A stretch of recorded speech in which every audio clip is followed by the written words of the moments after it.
Aravind tax நேயர்களுக்கு அன்பான வணக்கங்கள். பிக் பாஸ் சீசன் 8 தமிழினுடைய பேச்சுவார்த்தைகள் எல்லாமே ரொம்பவே பரபரப்பாக நடந்துகிட்டு இருக்கு. நாளுக்கு நாள் அதனுடைய அப்டேட் எல்லாமே வெளியிட்டுக்கிட்டே இருக்காங்க. நிறைய பேருக்கு இதில் இப்போ கமலஹாசன் போயிட்டார் அப்படிங்கிறதுனால யார் வரப்போறாங்க அப்படின்ற ஒரு மிகப்பெரிய கன்ஃபியூஷன்ல பிக் பாஸை பார்க்கக்கூடிய அந்த ரசிகர்கள் இருக்காங்க. ஒரு பக்கம் ஹோஸ்ட் தேர்வு செய்யக்கூடிய பணிகள் நடந்துகிட்டு இருக்கு, இன்னொரு பக்கம் கண்டஸ்டன்ஸை தேர்வு செய்யக்கூடிய பணிகளும் நடந்துகிட்டு இருக்கு, இன்னொரு பக்கம் இவிபியில் பிக் பாஸ் 8க்கான செட்டை புதுப்பிக்கும் வேலைகளும் தொடங்கியிருக்காங்க. ஸோ வேலைகள் எல்லாமே மும்முரமாக நடந்துகிட்டு இருக்கு. 3 பக்கங்களில் வேலை நடந்துகிட்டு இருக்கு. விரைவில் இதுக்கான ப்ரோமோ எல்லாமே வெளியில் வரப்போகுது. நாளைக்கே ஃபர்ஸ்ட் ப்ரோமோ வரலாம் அப்படின்ற மாதிரிலாம் சொல்லியிருந்தாங்க. மேபி நாளைக்கு ஹோஸ்ட் இல்லாமல் வெறுமனே பிக் பாஸ் சீசன் 8 என்னைக்கு வரப்போகுது அப்படின்றதுக்கான ஒரு ஓப்பனிங் ப்ரோமோ வரலாம். அது இன்னைக்கு, அதாவது ஆகஸ்ட் 15 இன்னைக்கு வர்றதுக்கான வாய்ப்புகள் இருக்கு. நம்ம வந்துச்சுன்னா அதை நம்ம அப்புறமா பார்ப்போம். முதல்ல இந்த பிக் பாஸ் சீசன் 8 7 வருஷமா சக்சஸ்ஃபுல்லா விஜய் டிவியில் ரன் ஆன ஒரு ரியாலிட்டி ஷோ. இன்னைக்கு அது 8வது வருஷத்தை அடி எடுத்து வச்சிருக்கு. ரொம்பவே சக்சஸ்ஃபுல்லான ஒரு நிகழ்ச்சி. இதுல இப்ப கமலஹாசன் அவர்கள் 7 சீசனா ஏகப்பட்ட விஷயங்களை பண்ணி ரொம்பவே இந்த ஷோவை பயங்கரமான ஒரு லெவலுக்கு கொண்டு போனதுல மிகப்பெரிய பங்கு கமல் அவர்களுக்கு இருந்துச்சு. ஆனா போன வருஷம் 6 வருஷம் அவர் என்ன கஷ்டப்பட்டாரோ அதை எல்லாமே ஒரே வருஷத்துல என்ன பண்ணிட்டாரு, அவரே குழியை தோண்டி புதைச்சு அந்த குழியில் அவரும் படுத்து தனக்கு தானே சமாதி கட்டுற லெவலுக்கு சில விஷயங்கள் அவர் பண்ணிட்டார். இதுல நிறைய காரணங்கள் சொல்லப்பட்டது. மாயாவும் கமலஹாசன் அவர்களும் ஒரே ஜாதியை சேர்ந்தவர்கள், அதனால அந்த சப்போர்ட்டை கொடுத்தாரு. அது இதுன்னு 2 பேரையும் சேர்த்து வச்சு பேசி வெளியில இருக்கிறவங்க பேசுறாங்க அப்படின்னு பார்த்தா விஜய் டிவியில் இருக்கக்கூடிய விஜய் டிவி ஆர்டிஸ்டே பேச ஆரம்பிச்சாங்க. குரேஷியும் புகழும் துபாயில் ஒரு ஃபங்க்ஷன்ல கமலஹாசன் அவர்களை வச்சு பேசும்போது மாயாவை தொடர்பு பத்தி பேசி அது பயங்கரமா வைரலா மாறி அந்த விஷயங்களை விஜய் டிவியில் இருக்கிற அந்த மெயின் டீம் எல்லாமே பார்த்து அவங்கள வார்ன் பண்ணதுனால அவங்க 2 பேரும் என்ன பண்ணாங்கன்னா பொது மன்னிப்பை கேட்டாங்க. ஸோ இந்த லெவலுக்கு இது ஷோவை தாண்டி எங்கெல்லாம் போச்சு, நிறைய டிவி சேனல்ஸ், நியூஸ் சேனல்ஸ், அதில் கூட இந்த கிசு எல்லாமே பேச ஆரம்பிச்சாங்க. ஸோ பிக் பாஸ் அப்படின்ற ஒன்று ஒரு வருஷத்துக்கு அதை பற்றி பேசுவாங்க. அதுக்கப்புறமா அடுத்த சீசன் வரும்போது இந்த சீசனில் நடந்தது எல்லாத்தையுமே மக்கள் மறந்துடுவாங்க. அப்படிதான் சீசன் 7ல் இருந்த ஆட்களுடைய அந்த ஊடக வெளிச்சம் என்பது இப்போ சுத்தமாக கிடையாது. இந்த ஷோ நடக்கிற அந்த 3 மாதம் அதுலேருந்து ஒரு 2 மாதம் அவங்கள பற்றி பரபரப்பாக பேசிக்கிட்டு இருப்பாங்க. ஒரு பக்கம் பூர்ணிமா நிறைய படங்களில் சப்போர்ட்டிவ் கேரக்டர்ஸ், அன்னபூர்ணி படத்தில் கூட நயன்தாரா அவர்களுக்கு ஃப்ரெண்டாலாம் நடிச்சிருந்தாங்க பூர்ணிமா. ஸோ இந்த மாதிரி ஒரு சிலர் அவங்க நினைச்சு வந்த விஷயங்களை சாதிச்சுட்டு போய்கிட்டு இருக்காங்க. சரி, இப்போ என்ன அடுத்த அப்டேட் என்ன அப்படின்னு கேட்டிங்கன்னா, நிறைய பேர்கிட்ட பேச்சுவார்த்தைகள் நடத்தியிருக்கிறாங்க விஜய் டிவி சார்பாக. யாருக்கு முதல் பேச்சுவார்த்தை? ஹோஸ்ட்டுக்கு தான். ஏன்னா இந்த நிகழ்ச்சியினுடைய மிகப்பெரிய பேக் போனாக இருக்க போகிறது ஹோஸ்ட். அப்படிப்பட்ட ஒரு ஷோ, இப்படிப்பட்ட ஒரு ஹோஸ்ட், அதாவது கமலஹாசன் அப்படின்ற ஒரு மிகப்பெரிய ஜாம்பவான் நடிப்பில் மட்டும், அதை மனசில் வச்சுக்கோங்க. இப்படிப்பட்ட ஒரு ஜாம்பவானுக்கு ரீப்ளேஸ்மெண்ட்டாக ஒருத்தரை போடணும் அப்படின்னும் போது எந்த அளவுக்கு விஜய் டிவி யோசிக்கணும் அப்படின்னா, இவங்க கமலஹாசன் அவர்களுக்கு போன சீசன்ல 100 கோடிக்கு மேல சம்பளத்தை கொடுத்துருக்காங்க. ஸோ ஒரு பக்கம் சம்பளம், இப்போ வர்ற ஆட்கள் இதுக்கு ரீப்ளேஸ்மெண்டா இருக்கணும் போது அவங்க இன்னும் எதிர்பார்க்கக்கூடிய விஷயங்கள் நிறைய இருக்கும். அதை எல்லாமே பூர்த்தி செய்யணும். இப்படி நிறைய கிரைட்டீரியா இருக்கு. அப்படியே ஒரு செட் ஆஃப் பீப்புள் கிட்ட பேசியிருக்கிறாங்க.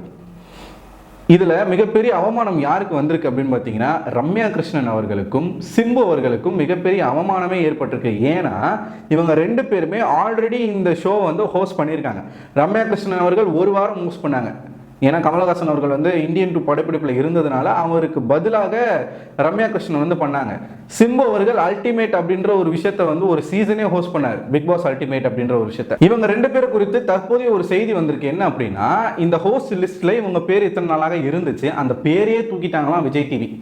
எண்டமால் மற்றும் ஹாட் ஸ்டார், விஜய் டிவி, இந்த பிக் பாஸ் டீம், இந்த காஸ்டிங் டீம், இவங்க எல்லாருமே என்ன பண்ணீங்க, அந்த ப்ரொடக்ஷன் டீமே இவங்க 2 பேர் பேரையுமே என்ன பண்ணியிருக்கிறாங்க, லிஸ்ட்ல இருந்து தூக்கி இருக்கிறாங்க. காரணம் என்ன சொல்லப்படுது அப்படின்னு பார்த்தீங்கன்னா, ரம்யா கிருஷ்ணன் அவர்கள் ஹோஸ்ட் பண்ணதே சரி கிடையாது. ஏன்னா கமலா எந்த அளவுக்கு அவர் வர்சட்டேலாக காட்டக்கூடிய ஒரு பர்சன், கோபம், அழுகை, அப்புறம் சந்தோஷம், இந்த நிறைய விஷயங்கள் அவருக்குள்ள இருக்கும். நிறைய எமோஷன்ஸை காட்டக்கூடிய ஒரு பர்சனாக கமலஹாசன் இருப்பார்.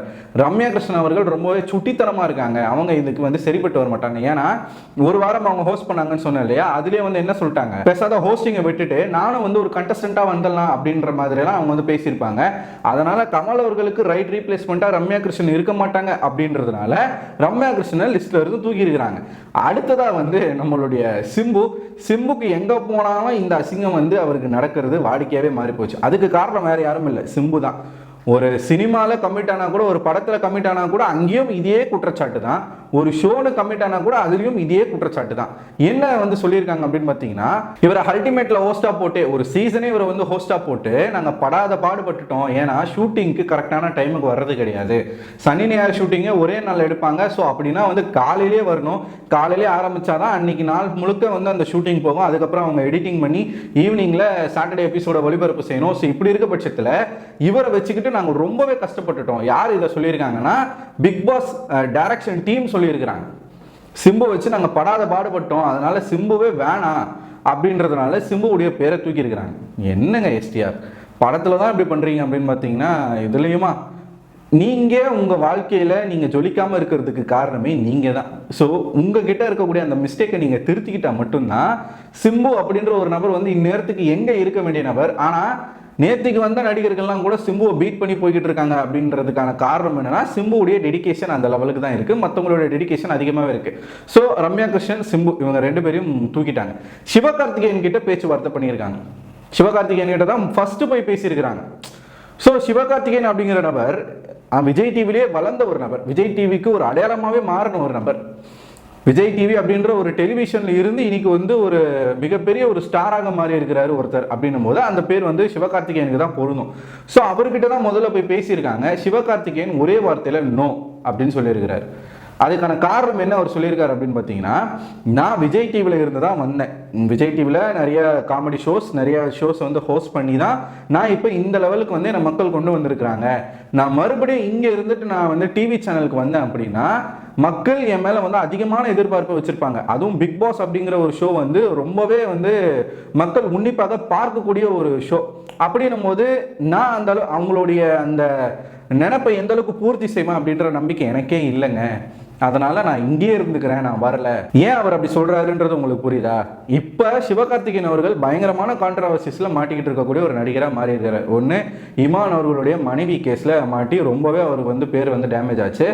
அதுக்கப்புறமா இப்ப கொட்டுக்காளி அப்படின்ற ஒரு படம் வந்து இவருடைய ப்ரொடெக்ஷன்ல, சிவகார்த்திகேயன் ப்ரொடெக்ஷன்ல நம்ம சூரிய அவர்கள் வந்து நடிகர் ஹீரோவா நடிச்சு இப்போ வந்து ஒரு படம் ரிலீஸ் ஆக போகுது. அதனுடைய ட்ரெய்லர் வெளியீட்டு விழாவில் சிவகார்த்திகேயன் பேசின சில விஷயங்கள் இப்போ பயங்கரமான ஒரு சர்ச்சைகளை கிளப்பி விட்டுருக்கு. என்ன பேசினாரு அப்படின்றது நீங்க பார்த்துருப்பீங்க. பார்க்காதவங்க தெரிஞ்சுக்கோங்க. நான் வந்து நிறைய பேருக்கு வாய்ப்பு கொடுப்பேன். இந்த படம் வந்து சக்ஸஸ்ஃபுல்லாக போய் எனக்கு லாபம் வந்துச்சுன்னா அந்த லாபத்தில் ஒரு பகுதி எடுத்து இந்த படத்தை இயக்குனருக்கே நான் அதை கொடுப்பேன். இன்னொரு படத்தை நான் எடுக்க சொல்லுவேன். இன்னும் அதிகமான லாபம் வந்துச்சுன்னா நான் வந்து இவரை மாதிரியே வாய்ப்புக்காக தேடிக்கிட்டு இருக்க நிறைய பேருக்கு வந்து நான் வாய்ப்பு கொடுப்பேன். அதனால் நான் யாருக்குமே வாழ்க்கை கொடுத்துட்டேன் அப்படின்லாம் நான் வந்து சொல்லிக்க மாட்டேன். என்ன நிறைய பேர் அந்த மாதிரி சொல்கிறாங்க, நான் தான் அவருக்கு வாழ்க்கை கொடுத்தேன் அப்படி இப்படின்னு சொல்கிறாங்க. நான் அந்த மாதிரி வந்து யாரையுமே நான் சொல்ல மாட்டேன். ஒரு நண்பனா அவங்களுக்கு செய்யற ஒரு சின்ன உதவியா தான் நான் பார்ப்பேன் அப்படின்ற மாதிரி அவர் பேச, சிவகார்த்திகேயன் நேரடியா தனுஷை தான் வந்து பேசுறாரு. மறைமுகமா தனுஷை தான் தாக்குறாரு. ஏன்னா தனுஷ் அவர்கள் தான் சிவகார்த்திகேயனுக்கு ஒரு வாய்ப்பு கொடுத்தாரு. 3 படத்துல வந்து தனுஷ் வந்து சிவகார்த்திகேயனை நண்பரா அறிமுகப்படுத்தி அதுக்கப்புறமா அவருடைய ப்ரொடெக்ஷன்ல எதிர்நீச்சல் அப்படிங்கிற ஒரு படத்தை எடுத்து அதுல சிவகார்த்திகேயனை ஹீரோ நடிக்க வச்சு அந்த படத்துல ஒரு பாட்டுக்கு தனுஷ் அவர்கள் டான்ஸும் ஆடி அந்த படம் வந்து பயங்கர ஒரு வெற்றி. மெரினாக்கு அப்புறமா ஒரு நல்ல ஒரு வெற்றி வந்து எதிர்நீச்சல் படம் தான் சிவகார்த்திகேயன் கொடுத்துச்சு. அதுதான் அவருடைய லைஃப் ஒரு டர்னிங் பாயிண்டாவே இருந்துச்சு. சோ இதனால நிறைய பேர் இன்னமும் என்ன சொல்லிக்கிட்டு இருக்காங்க அப்படின்னா, சிவகார்த்திகேயனுக்கு வாழ்க்கை கொடுத்ததே தனுஷ் தான் அப்படின்னு வந்து சொல்லிக்கிட்டு இருக்காங்களாம். இதையெல்லாம் கேட்ட சிவகார்த்திகேயன் வந்து ஓவரா டெம்ப்ட் ஆகி இந்த வார்த்தையை விட்டார். தனுஷ் அவர்கள் எனக்கு வாழ்க்கை கொடுத்ததா நிறைய பேர் பேரை தான் சொல்லலை, பட் அவரை தான் வந்து குறிப்பிட்டு சொல்றாரு. எனக்கு வந்து யாரும் வாழ்க்கை கொடுக்கலங்க, எனக்கு வாழ்க்கை கொடுத்தா நிறைய பேர் சொல்லிக்கிட்டு இருக்காங்க, நான் அந்த மாதிரி யாரையுமே சொல்ல மாட்டேன்னு சொல்லிட்டு அவர் ஒரு பக்கம் பேசிக்கிட்டு இருக்காரு. ஸோ இந்த மாதிரி கான்ட்ரவர்சியில சிக்கிட்டு இருக்கக்கூடிய ஒரு நபர் பிக் பாஸ் அப்படிங்கிற இந்த ஷோக்கு போனா இது இன்னமும் கான்ட்ரவர்சியான ஒரு ஷோ. இதுல அவர் சரியா செஞ்சிட்டாருன்னா ஓகே, டாப்புக்கு போயிடுவார். ஒருவேளை மிஸ் ஆனார் அப்படின்னா மொத்தமா முடிச்சிருவாங்க. உலகநாயகன் அப்படின்ற ஒரு மிகப்பெரிய ஒரு ஜாம்பவானுக்கே இந்த நிலைமை அப்படின்னா சிவகார்த்திகேயன்லாம் ஏமாத்துரும். இதெல்லாம் யோசிச்சு சிவகார்த்திகேயன் வேணாம் அப்படின்றத வந்து சொல்லியிருக்கிறார். இப்போ இன்னும் 2 பேர்கிட்ட பேச்சுவார்த்தைகள் நடத்திக்கிட்டு இருக்காங்க. இந்த லிஸ்ட்ல இன்னும் வந்து மாதவன் பேர்லாம் அடிபட்டுச்சு. அதுக்கப்புறமா சூர்யா அவர்களுடைய பேர் வந்து நான் சொன்ன ஆப்ஷனா வந்து என்னுடைய ஒரு பர்சனல் சாய்ஸ். ஏன்னா கமல்ஹாசன் அவர்களுக்கு ஒரு சரியான ஒரு ரீப்ளேஸ்மெண்ட்டா சூர்யா நிச்சயமா இருப்பாரு. ஏன்னா வந்து அவரும் ஒரு வெர்சடைலான ஒரு பர்சன், ஏகப்பட்ட எமோஷன்ஸ் காட்டக்கூடிய ஒரு பர்சன். ஸோ இந்த ஷோக்கு வந்து அவர் வந்து சரியான ஒரு பர்சனா வருவார். பட் இவங்க வந்து 2 பேர் வந்து மைண்டில் வச்சிருக்கிறாங்க, விஜய் டிவி, எண்டமால் மற்றும் ஹாட் ஸ்டார். யாருன்னு பார்த்தீங்கன்னா ஒரு பக்கம் விஜய் சேதுபதி, இன்னொரு பக்கம் யாருமே எதிர்பார்க்காத ஒரு நபர் நயன்தாரா. மக்கள் செல்வன் ஒரு பக்கம், லேடி சூப்பர் ஸ்டார் ஒரு பக்கம். இதில் விஜய் சேதுபதி அவர்கள்கிட்ட பேச்சுவார்த்தையை நடத்தி கிட்டத்தட்ட ஃபைனலிஸ்ட் ஆகிற ஸ்டேஜில் இருக்குதான். பட் அதோடு அவங்க நிப்பாட்டாமல் என்ன பண்ணியிருக்காங்க அப்படின்னா ஒரு டிஃப்ரெண்ட்டாக, ஏன்னா போன சீசனில் ரொம்ப வருஷம் கழிச்சு ஒரே வருஷம் மட்டும்தான் ஒரு பொண்ணு வந்து டைட்டில் ஜெயிச்சாங்க. சீசன் 2ல் ரித்விகா ஜெயிச்சிருந்தாங்க. அதுக்கப்புறமா ஒரு 5 சீசன் கழிச்சு இவங்க ஜெயிக்கிறாங்க. யாரு? அர்ச்சனா அப்படிங்கிற ஒரு நபர். ஸோ இந்த 7 வருஷத்துல 2 வருஷம் மட்டும்தான் பெண்கள் டைட்டில் வின்னராக இருந்திருக்காங்க. அதுலயும் போன வருஷம் அர்ச்சனா டைட்டில் வின்னர் ஆனது வந்து டிஆர்பியை எங்கேயோ கொண்டு போச்சு. அதெல்லாம் மனசில் வச்சுக்கிட்டு விஜய் டிவி வந்து புதுசாக ஒரு முயற்சி என்ன டிசைட் பண்ணியிருக்காங்க அப்படின்னா, ஏன் ஹோஸ்டே நம்ம வந்து ஒரு ஃபீமேலை போடக்கூடாது? லேடி ஹோஸ்ட் எந்த லாங்குவேஜ்லுமே இல்லை. ஹிந்தியில் கிடையாது, தெலுங்கில் கிடையாது, மலையாளத்தில் கிடையாது, கன்னடத்தில் கிடையாது, எதுலையுமே கிடையாது. நம்ம மட்டும் டிஃப்ரெண்ட்டாக ஏன் வந்து நம்ம வந்து ஒரு ஃபீமேல் ஹோஸ்ட்டை போடக்கூடாது? அப்படி ஃபீமேல் ஹோஸ்ட்டை போடலாம் அப்படின்னா யார் அந்த இடத்துல நம்ம வைக்கலாம்? ரம்யா கிருஷ்ணன் வேஸ்ட்டு அப்படின்னு வந்து சொல்லிட்டாங்க. ஸோ அவங்க மைண்டில் தோணுனது என்னென்னா, நயன்தாராவை நம்ம போடலாம். Nayanthara lady super star. So அவங்கள நம்ம போட்டோம்னா இந்த ஷோ வந்து நல்லா இருக்கும் அப்படின்ற ஒரு கணக்கை வந்து விஜய் டிவி போட்டிருக்கிறாங்க. ஆனால் இன்னொரு பக்கம் ஆல்ரெடி வந்து நம்ம விஜய் சேதுபதி அவர்கள்கிட்ட பேசி கிட்டத்தட்ட அட்வான்ஸ் கொடுக்குற ரேஞ்சுக்கு வந்து முடிஞ்சிருக்கு. விஜய் சேதுபதி அவர்கள் இந்த ஷோவை நான் பண்ணுறேன் அப்படின்னு சொல்லிட்டு ஒத்துக்கிட்டாரு. ஏன்னா இதுக்கு முன்னாடி சன் டிவியில் மாஸ்டர் ஷெஃப் அப்படிங்கிற ஒரு நிகழ்ச்சி வந்து அவர் வந்து பண்ணியிருந்தாரு. அந்த ஷோவில் வந்து பெருசாக அவரால் பெர்ஃபார்ம் பண்ண முடியல. ஏன்னா ரொம்பவே வந்து ஸ்ட்ரிக்டான ஒரு ஷோவாக அதை கொண்டு போயிட்டாங்க. கொஞ்சம் கூட அதில் ஃபன்னுக்குன்னு எதுவுமே கிடையாது. ரொம்ப அப்படியே ஸ்ட்ரெயிட் ஃபார்வர்டான ஒரு ஷோ அது. இதை அவர் வந்து விஜய் டிவிலே வந்து சொல்லியிருப்பார். எதுலன்னா குக் வித் கோமாளியில் மகாராஜா படத்துக்கு ப்ரொமோஷன்ஸ் வரும்போது இவர் வந்து டைரக்டாகவே சொல்லியிருப்பாரு, இதுக்கு முன்னாடி ஒரு சேனலில் வந்து நான் வந்து ஒரு ஷோ ஹோஸ்ட் பண்ணேன். அந்த ஷோவில் வந்து கொஞ்சம் கூட நகைச்சுவையே கிடையாது, எதுவுமே நம்மளால் காமெடியாகவே பேச முடியாது. ஆனால் இந்த ஷோவில் வந்து நம்ம என்ன நினச்சாலும் பேசலாம், நகைச்சுவையாக வந்து நம்ம இருக்கலாம், ஜாலியாக இருக்குது, எனக்கு ரொம்ப பிடிச்சிருக்கு, எனக்கு அதை விட இது ரொம்ப பிடிச்சிருக்கு அப்படின்ற மாதிரி அவர் சொன்னதுனால அப்போ விஜய் சேதுபதியை வந்து விஜய் டிவியில் ஹோஸ்டாக கூப்பிட்டா அவர் போவாரா மாட்டாரா? அது மட்டும் இல்லாமல் பிக் பாஸ் அப்படிங்கிற ஒரு ஷோ வந்து இருக்கக்கூடிய எல்லா மக்களும் பார்க்கக்கூடிய ஒரு ஷோ. அதை வந்து 2 விதமான மக்களுமே பார்ப்பாங்க. பிக் பாஸை விரும்புகிறவனும் பார்ப்பான், பிக் பாஸை வெறுக்கிறவனும் பார்ப்பான். ஏன்னா அவன் வந்து எதனா சொல்லணும்ல, குறை சொல்லணும்ல, அதுக்காக அவன் பார்த்து தானே ஆகணும். அதனால் 2 பேருமே பார்ப்பாங்க. ஸோ இதில் என்ன நம்ம வந்து ஒரு மிகப்பெரிய ப்ளஸ்னா, இந்த ஷோவை கரெக்டாக வழிநடத்தி கொண்டு போனாங்க அப்படின்னா அவங்க இந்த ஷோலே வந்து பயங்கரமாக வந்து வெளியில் போயிடுவாங்க. அவங்க வெளியில் வந்தாங்கன்னா இதனுடைய ரெப்ளிகேஷன் வேறு மாதிரி இருக்கும். அந்த ஸ்பாட்லைட் அப்படின்னு சொல்லுவாங்க தெரியுமா? ஸோ இந்த நிகழ்ச்சியில் கிடைக்கக்கூடிய ஒரு ஸ்பாட்லைட் வெளியில் அவங்களுக்கு வேற மாதிரி இருக்கும். ஆனால் அதை அப்படியே கொண்டு போகிறவங்க தான் சஸ்டெயின் பண்ண முடியும். அதை கொண்டு போகாமல் பிரேக் விடுறவங்க காணாமல் போயிடுவாங்க. இப்போ பல பேர் பிக் பாஸில் கண்டஸ்டன்ஸாக வந்தவங்க காணாமல் போயிருக்கிறாங்க அப்படின்னா அதுக்கு காரணம் இதுதான். அவங்களுக்கு ஒரு கட்டத்துக்கு மேலே என்ன பண்ணுறதுன்னு தெரியாமல் அப்படியே வந்து விட்டுறாங்க. அது அப்படியே வந்து மக்களும் மறந்துடுவாங்க. ஸோ அப்படி இருக்கக்கூடாது. இப்போ விஜய் சேதுபதி இந்த வாய்ப்பை தனக்கு ஏற்ற மாதிரி நல்லா யூஸ் பண்ணிக்கணும் அப்படின்ற ஒரு முடிவில் இருக்கிறதாகவும், அதனால் இந்த ஷோவில் வந்து கலந்துக்க அவர் விருப்பம் தெரிவிச்சிருக்கிறதாகவும் சொல்லப்படுது. இதனால் ஒரு 90% வந்து விஜய் சேதுபதி அவர்கள் தான் ஹோஸ்டாக கன்ஃபார்ம் செய்யப்பட்டிருக்கிறாங்க. இருந்தாலும் நயன்தாரா கிட்ட ஒரு முறை பேச்சுவார்த்தை நடத்தி பார்ப்போம். பேசியிருக்காங்களாம். இன்னும் நயன்தாரா அவர்கள் அவர்களுடைய கருத்தை சொல்ல, ஏன்னா நயன்தாரா வந்து ஒரு பக்கம் இண்டிவிஜுவலாக நடிக்கிறது, ப்ரொடக்ஷன் கம்பெனி வச்சு படம் எடுக்கிறது, அதோடு சேர்த்து ஒரு பிஸ்னஸும் பண்ணிகிட்டு இருக்காங்க.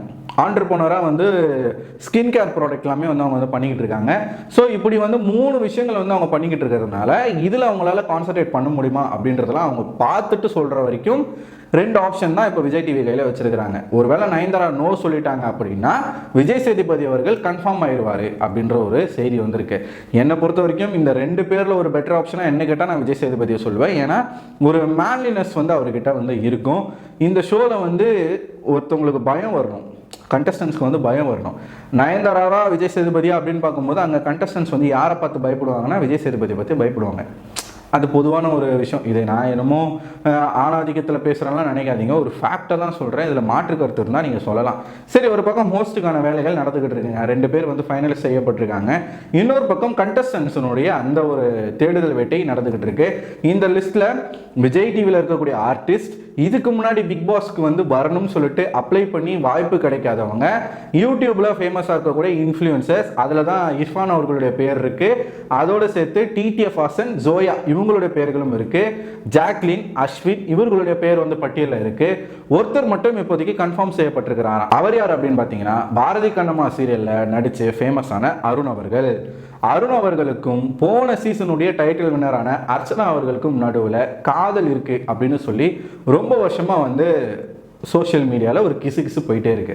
இதை இவங்களும் மறுக்கல, அருணும் மறுக்கல. போன சீசனில் கூட இதை பற்றி நிறைய இடங்களில் வந்து பேசியிருப்பாங்க. ஆனாலும் அவங்க வந்து என்ன பண்ணிட்டாங்க, ஓப்பனாக எதுவுமே சொல்லாமல் மறுக்க தான் செஞ்சாங்க.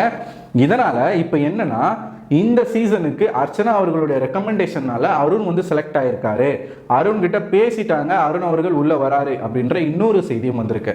நிறைய பேர் வந்து ரெக்கமெண்டேஷன்ல உள்ள போறது வழக்கம். இதுக்கு முன்னாடியும் நிறைய பேர் வந்து ரெக்கமெண்டேஷன்ல உள்ள போயிருக்கிறாங்க. யாரெல்லாம் போயிருக்காங்க அப்படின்னு பார்த்தீங்கன்னா, நம்ம வனிதா அவர்களுடைய ஒரு காதலர் நம்ம ராபர்ட் மாஸ்டர் அவர்கள் போயிருந்தாங்க. அவரை மாதிரியே நிறைய பேர் வந்து ரெக்கமெண்டேஷனில் உள்ளே போயிருக்காங்க. இப்போ அதே மாதிரி தான் இவர் வரார். யார்? அர்ச்சனாவுடைய ரெக்கமெண்டேஷனில் அருண் உள்ளே வர்றதாக சொல்லப்பட்டிருக்கு. இன்னும் அஃபிஷியலான தகவல் எதுவும் வரலை. ஸோ நீங்கள் என்ன நினைக்கிறீங்க? பிக் பாஸை பார்க்கக்கூடிய ரசிகராக நீங்கள் இருந்தாலும் சரி, இல்லை பிக் பாஸை வெறுக்கக்கூடிய ஒரு ரசிகர்களாக இருந்தாலும் சரி, இது வந்து ஒரு பொழுதுபோக்கான ஒரு நிகழ்ச்சியை தாண்டி ஒரு ரியாலிட்டியை நமக்கு வந்து காட்டக்கூடிய ஒரு நிகழ்ச்சி. ஸோ நிறைய பிரச்சனைகள் நம்ம சொசைட்டியில் வந்து போய்கிட்டு இருக்கு. அதில் வந்து நம்ம கவனம் செலுத்தி தான் ஆகணும். ப்ளஸ் நீங்கள் உங்களை பற்றி தெரிஞ்சுக்கணும் அப்படின்னா நீங்கள் வந்து இந்த பிக் பாஸை பார்க்குறதுல தப்பு இல்லை. பொழுதுபோக்காக பாருங்கள், அடிக்ட் ஆகி பார்க்க வேண்டாம். எதுக்குமே நம்ம அடிக்ட் ஆகக்கூடாது. ஸோ இதனுடைய கருத்துக்களை நீங்கள் கமெண்ட் பாக்ஸில் போஸ்ட் பண்ணுங்கள். விஜய் சேதுபதி அவர்களா, நயன்தாராவா, மக்கள் செல்வனா, லேடி சூப்பர் ஸ்டாரா, இவங்க 2 பேரில் இந்த ஷோ வந்து யார் பெஸ்ட்டாக கொண்டு போவாங்க அப்படின்னு உங்களுக்கு தோணுதோ அவங்களுடைய பேரை கமெண்ட் பாக்ஸில் கமெண்ட் பண்ணுங்கள். யாருடைய பேர் அதிகமாக வருது அப்படின்றத பார்ப்போம். இந்த வீடியோ உங்களுக்கு பிடிச்சிருந்தா உங்களோட நண்பர்களுக்கும் ஷேர் பண்ணுங்கள். இது போன்ற வீடியோக்களை தொடர்ச்சியாக பார்க்கணுன்னா நம்ம சேனலில் இதுக்கப்புறமா ஏகப்பட்ட பிக் பாஸ் அப்டேட்லாம் வரும். ஸோ இதெல்லாம் பார்க்கணுன்னா இந்த சேனலை சப்ஸ்கிரைப் பண்ணுங்கள், அந்த நோட்டிஃபிகேஷன் ஐக்கானை கிளிக் பண்ணுங்கள். அப்போ தான் நான் போடக்கூடிய வீடியோஸ் எல்லாமே உங்களுக்கு நோட்டிஃபிகேஷனில் வரும். அடுத்த ஒரு வீடியோவில் உங்களை சந்திக்கிறேன். அதுவரை உங்களிடம் விடைபெறுவது நான் அரவிந்தன்.